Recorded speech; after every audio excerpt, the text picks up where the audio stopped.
In June 1914, the heir to the Austro-Hungarian throne was murdered in the streets of Sarajevo. This wreckage, the overturned carriage and scattered debris of Archduke Franz Ferdinand, is the image most of us associate with the start of World War I.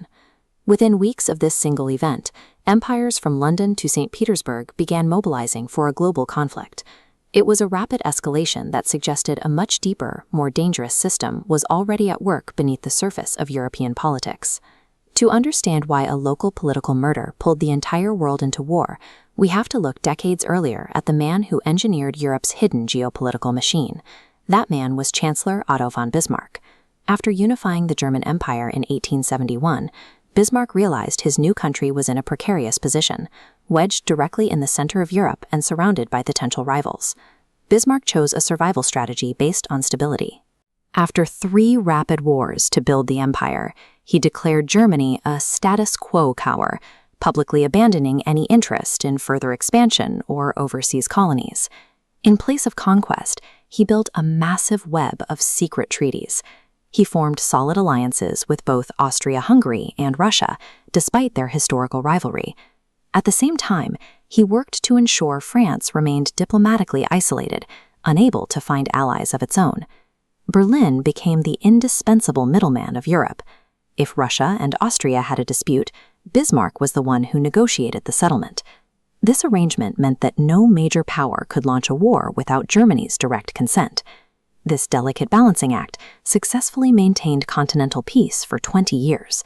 However, the entire system relied completely on Bismarck's personal ability to keep every competing interest perfectly in check.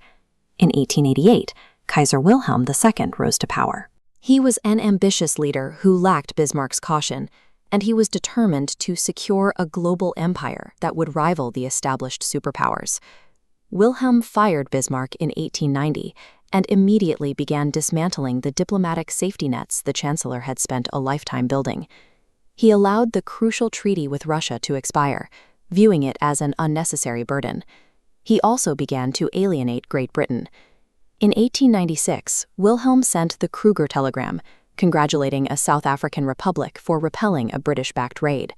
The move sparked a wave of popular hostility in London that Germany would never truly recover from.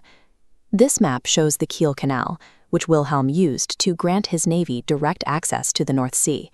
He launched a massive naval buildup, specifically designed to challenge Britain's control of the waters surrounding their home islands. Wilhelm's aggressive posturing backfired. Instead of winning respect, he drove his neighbors to seek protection with one another, leaving Germany increasingly isolated on the continent. The diplomatic fallout was immediate. Russia, feeling abandoned by Germany, formed a defensive alliance with France. This united 2 completely different nations against a common German threat. The diplomatic middle ground disappeared. In its place stood a rigid us versus them paradigm that left no room for the kind of subtle negotiation Bismarck had mastered. By the early 1900s, Europe was locked into 2 camps: the Triple Entente, France, Russia, and Britain, and the Triple Alliance, Germany, Austria-Hungary, and Italy. These pacts were absolute. If any nation in a bloc was attacked, their partners were required to mobilize. A single border dispute between 2 countries would now force all 6 major powers into the fight. This structural trap was fueled by the rise of social Darwinism, the idea that empires were like biological organisms that had to expand or die.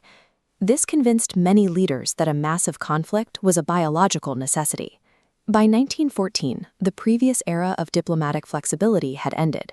In its place stood a system where every major power was legally and logistically bound to the military decisions of its allies. This map illustrates the complex territorial divisions of the Balkan Peninsula. With its overlapping borders and shifting imperial influences, it was the most volatile region in Europe.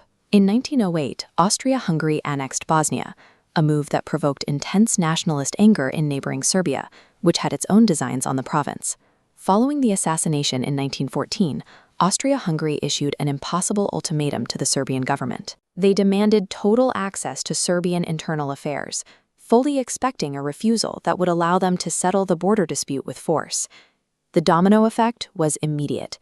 Russia mobilized to protect Serbia, which forced Germany to mobilize to back its ally, Austria. The survival of the world's greatest superpowers was now structurally tied to the continent's most unstable borderlands. Kaiser Wilhelm II now faced the exact situation Bismarck had feared, a two-front war against the combined armies of Russia and France. To solve this, Germany relied on the Schlieffen Plan, a rigid military timetable to quickly defeat France before turning toward Russia. The plan required marching through neutral Belgium, violating treaties that had guaranteed Belgian sovereignty for decades. When the German army crossed that border, the final domino fell. Great Britain, bound by treaty to defend Belgian neutrality, officially entered the conflict. As the British Empire mobilized, the cycle of commitments was complete. The resulting global war was the end consequence of years of aggressive posturing, rigid alliances, and automated military planning.